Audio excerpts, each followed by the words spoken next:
So we finally know Brant's kit, and since he's a fusion character, you might be wondering, well, is he Chang Li's fabled best in slot teammate, or is he a buffer, or maybe is he a on-field main DPS that does neither, or is he a healer, or is he a shielder? Well, he's kind of fucking all of that. Despite the purple flames, yup, Brant is a fusion character. I like that they're leaning into different color schemes for the elements. I like that fusion isn't just simply red, it's actually like purple now, which I think is cool. Yeah, he's a fusion character. He's also going to be a sword wielder, which I think is cool because he'll actually have a good option besides his signature, unlike the 90 greatsword characters that all need their signatures. So starting with his basic attacks, we actually have a character that cares about leveling their basic attacks. Like, we've had basic attack characters before, Camellia and Encore, but their scalings come from other abilities besides their actual basic attack. For example, for Encore, you'd level her resonance lib. For Camellia, you'd level her Forte Circuit or her skill. You wouldn't level their actual basic attack because that's not where the damage comes from. But for this character, you actually do. Now, he has two different forms of his basic attacks. He has the ground ones and then he has the mid-air ones. The mid-air ones doing actual damage while the ground ones don't. Don't use the ground ones, try to use the mid-air ones. And then these mid-air attacks also have charge attack variants as well, which do even more damage. For example, the scaling on his mid-air attacks from an entire string of them would do 800 motion value. But then if you were to do an entire string of his mid-air attacks using 2 charge attacks, the max that you can use, he would have 1400 motion value on his mid-air attacks, which is just 53% better than the previous 800 motion value. Now, if we were to compare this to, for example, Encore, we're going to be doing that a bit in this video because he is pretty much just Encore power creep. Her basic attack scaling from an entire string in her ultimate form is 1200 motion value, so he is just better than Encore. Not by that much if we're going off raw scalings, but it is better, which is important to note.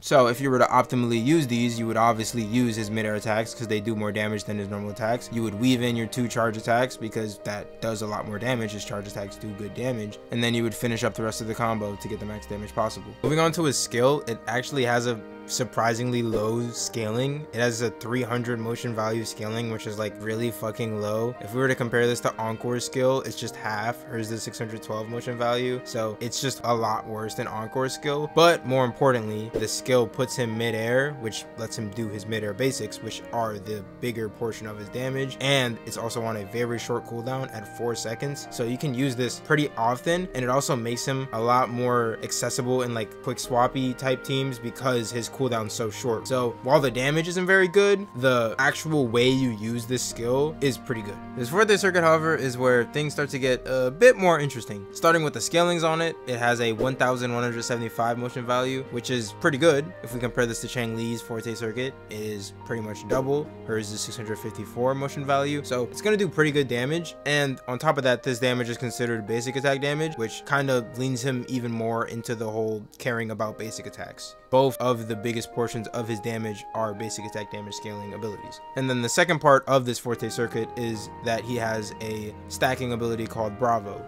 You need to get a full 100 of these Bravo stacks to actually use this Forte Circuit, and whenever you reach 25, 50, 75, or 100 Bravo stacks, he will actually heal the entire team, which is interesting. This is a damage dealing character that heals, which is nice for survivability if you need it, and makes him more versatile. And then the third part of this Forte Circuit, yep, there's 3 parts, this is a pretty loaded Forte Circuit, is that Brant will actually get an attack increase based on his energy regen. So basically, every point of energy regen that exceeds 150% will give him a 12 flat increase of attack up to 1560. That's pretty good. 1560 attack is a lot of attack. However, I'll kind of get more into how good this actually is and how easy it actually is to achieve the max amount of energy regen required to max this buff later on in the kit. And then a little cherry on top to his Forte Circuit, because it didn't have enough abilities already, when you use his Forte Circuit, it also gives a shield. I don't know for certain if this shield applies to teammates, but it at least applies to him, which is, again, even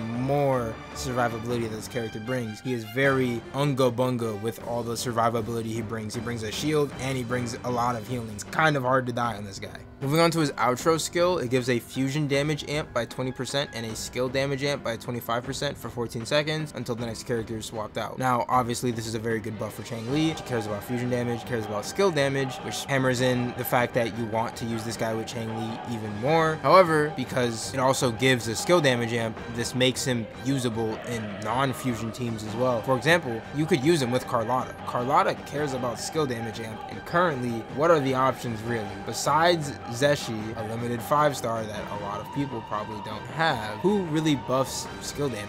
We have Tauki, but Tauki is complete dog shit and takes 50 years to get her Forte Circuit, so you're not really gonna want to use her. And then we have Lumi, who again is pretty dog shit and also takes a while to get her Forte Circuit. So your two options are kind of fucking ass. If you don't have Zeshi, you could just use this guy instead. And assuming his outro doesn't take 5 years to get, which it probably won't, this should just be good with Carlotta. It would be a good option if you don't have Zeshi, which is nice. And then any skill damage character that may release in the future, he'll also be good with. So he definitely has a lot of versatility because of this outro skill and some other later parts of his kit. And then finally, moving on to his ultimate, it, like his skill, doesn't have that impressive of a scaling. The motion value on this ability is 650. If we were to compare this to Chang Li's ultimate, it is pretty much half. Chang Li has 1212 motion value. The damage again isn't that great, but more importantly, it brings additional utility that, for example, Chang Li's ultimate doesn't. After using this ultimate, he will heal, so that's even more healing on top of the healing you already got from your Forte Circuit, which brings even more sustainability. He now has the healing from Forte Circuit, he has the shielding from Forte Circuit, and then he has the additional healing from his ultimate. There's a lot of sustainability on this guy, which is nice for people that want that. And then on top of this, he enters a buff state called a flame. What this does is it increases his Bravo energy generation by 100%, so you'll get Bravo stacks a lot quicker. It means you can Forte Circuit quicker, and it will additionally replace his OG Forte Circuit to a buffed up version. That attack increase that he would get that scales off his energy regen is now buffed from 1560 attack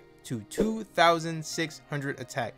That is an additional 1040 attack you are getting from your ultimate, which is kind of fucking crazy. And then it's important to note this attack increase is only to himself. This guy is not like Robin in Honkai Star Rail. He does not give you 50,000 attack to everybody. It is only to himself. He additionally has the highest ult cost in the game, tied with Shorekeeper at 175, which incentivizes you more to build ER. Do not ignore building ER on this guy. It is very important. After using your enhanced Forte Circuit from the ultimate, it also ends your flame state, which means you lose out on the 2600 attack buff. So preferably use your enhanced Forte Circuit at the end before you swap out. So we've talked about this attack buff a lot, and we've talked about how he needs ER. So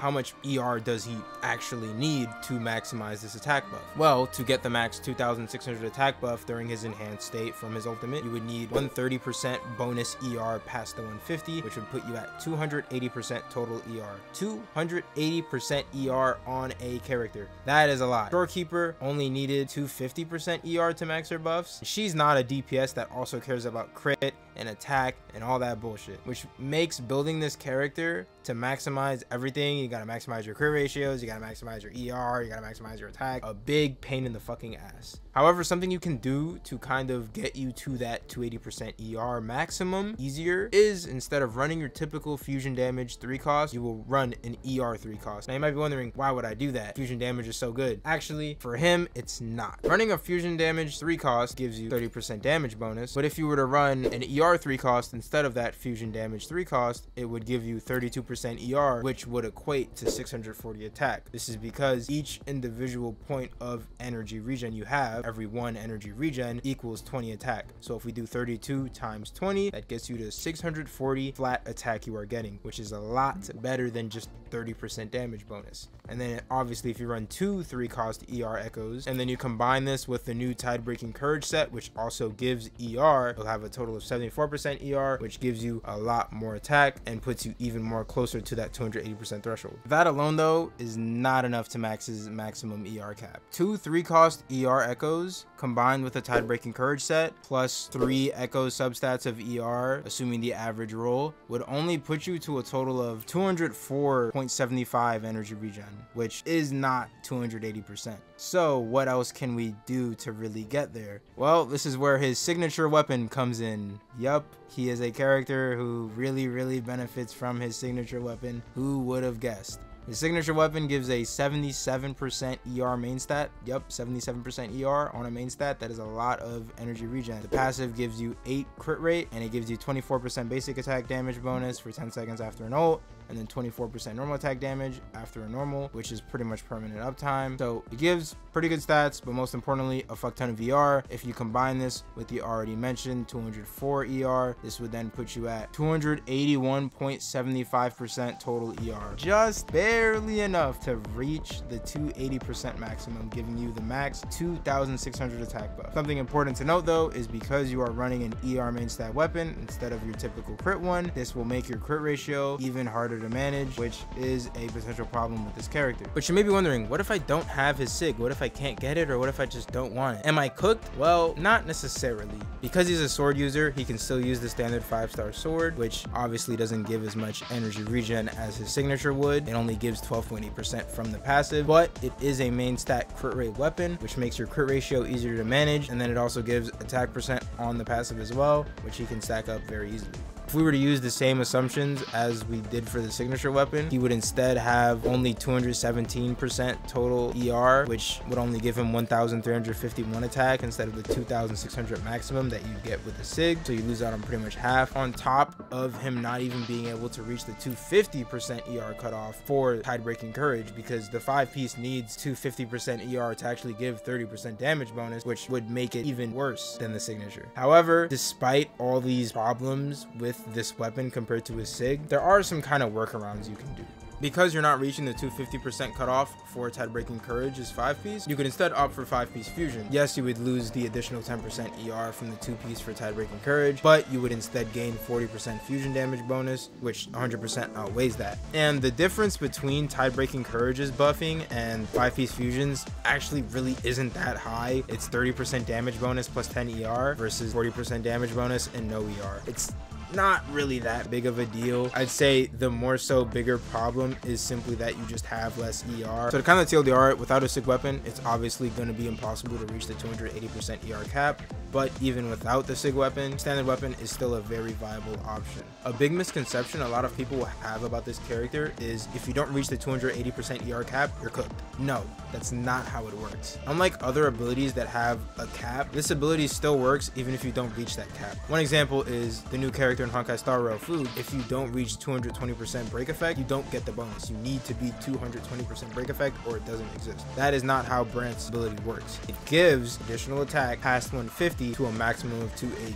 Even if you have 200% ER, you're still getting 1,000 attack, which is still good. 1,000 attack is a lot of attack, so it's not like you're completely bricked. Don't view it as if you don't have 280% ER, you're cooked. View it as if you have anything past 200%, that's a nice bonus. It's not needed. Obviously, a signature will be a lot better, but you do not need to get it. You will be fine without it. I'm going to mention the 4-star energy regen weapon because it's the only other energy regen weapon in the game. While I don't recommend it at all because the standard weapon exists and is just better, if you have nothing else, you can use it, but I would just get the standard sword, I'm not gonna lie. So how good is he actually, and what does he really bring to the team? Well, first of all, he has a higher damage output than Encore at a baseline, and then he's just significantly better when you factor in the attack bonus from his energy regen. But yeah, his damage better than Encore. She's already a really good DPS, so that alone is good. And then at his best potential, I'd say he's top 5 DPS. In addition to that though, he brings healing from his ult and Bravo stacks, which is